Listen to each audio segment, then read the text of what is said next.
when a small reaction triggered a global transformation. It started quietly, a reaction so subtle it barely registered as important. No explosions, no urgency, just a small chemical shift that seemed easy to control. Most people assume global change requires massive inventions or dramatic breakthroughs. But chemistry works differently. Sometimes a minor reaction, repeated and scaled, becomes powerful enough to reshape economies, borders, and everyday life. And this one did exactly that. To understand why this reaction matters today, we need to revisit a moment when chemistry crossed from the laboratory into the world. Scientists were not trying to transform society. They were solving a narrow problem: efficiency, yield, stability. The reaction worked beautifully. At first, its effects stayed local. Production improved. Waste decreased. Processes sped up. It looked like pure progress. A technical win with no downside. Other labs adopted it. Factories followed. The reaction spread faster than anyone predicted. What made it dangerous was not complexity, but simplicity. Easy conditions, common materials, minimal oversight, chemistry that could be replicated anywhere by anyone. Scale became inevitable. As adoption grew, the reaction began influencing systems beyond its original purpose. Supply chains adjusted. Resources shifted. Old methods became obsolete. Entire regions reorganized around a chemical process few people outside science understood. This is where the story truly begins. With a reaction small enough to ignore, yet powerful enough to rewrite how the world functions. As the reaction scaled, its influence spread far beyond its original setting.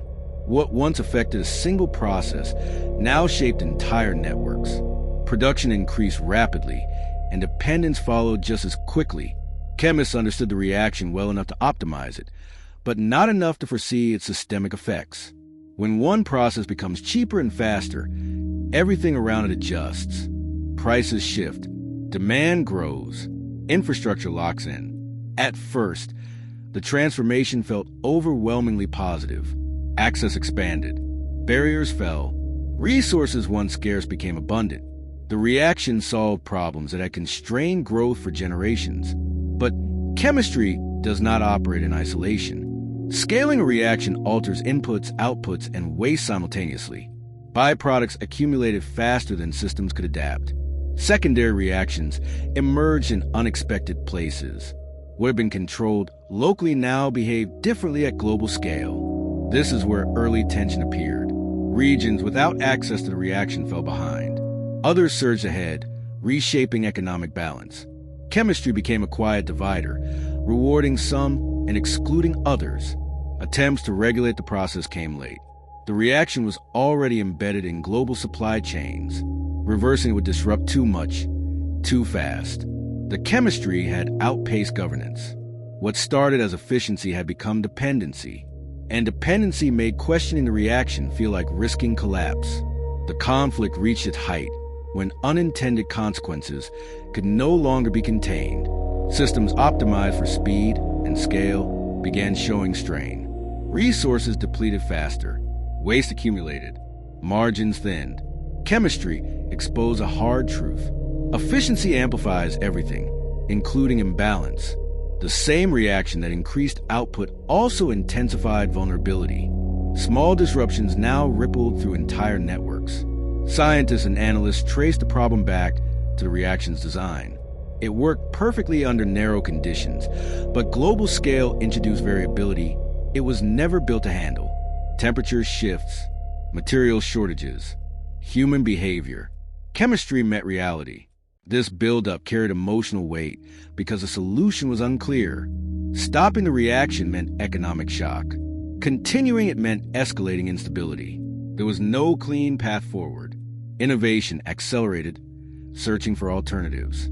Modified reactions, new catalysts, adaptive systems. Each promised resilience, yet none could fully replace what the world had already built around the original process. This was the moment of reckoning. The realization that chemistry can lock societies into paths that are difficult to exit, that early choices made for efficiency can constrain future freedom. The reaction had done its job. It was humanity that now had to decide how to live with its consequences. The climax arrived when the cause of dependence finally became undeniable, not through collapse, but through fragility. Systems that once felt unstoppable revealed how easily they could be disrupted. This understanding marked a turning point.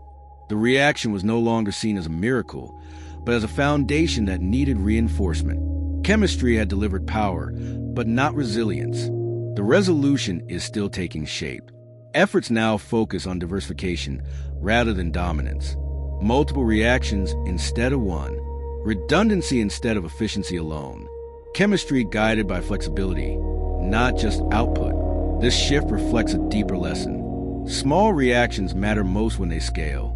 What begins as a technical improvement can become a defining feature of civilization. And once chemistry reshapes the world, reversing it is never simple. The story of this reaction is not a warning against progress. It is a reminder that progress carries structure. Chemistry builds systems that reward foresight and punish haste. Understanding these patterns gives us a chance to choose differently next time, to design reactions that serve not just the present, but the future. Subscribe to join the journey.